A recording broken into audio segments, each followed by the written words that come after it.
The difference of two small triangles of a right triangle is a 20 degree. Calculate the all three angles. ഒരു right triangle ആവണമെങ്കിൽ അതിലൊരു 90 degree ഉണ്ടായിരിക്കണം.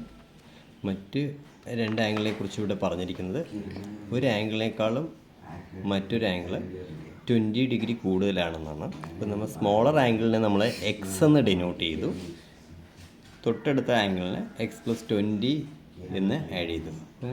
90 x അടുത്ത angle x plus 20 is equal to 180 ആണ്. ഇത് രണ്ടും കൂടി add ചെയ്യുന്ന സമയത്ത് 2x എന്ന് വരും. ഈ 90ഉം 20ഉം കൂടി ആഡ് ചെയ്യുമ്പോൾ 110 വരും.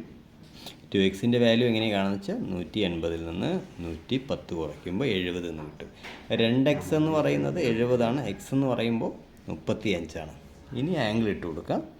ആദ്യം 90 ഡിഗ്രി എഴുതി, അടുത്ത് എക്സിൻ്റെ വാല്യൂ ചെറിയ ആംഗിൾ എഴുതി, അതിന് തൊട്ടടുത്ത ആംഗിൾ എന്ന് പറയുന്നത് ഇതിൽ കൂടെ 20 കൂട്ടിയാണ് 55 കിട്ടും. അങ്ങനെയാണ് 3 ആംഗിൾ കിട്ടുന്നത്.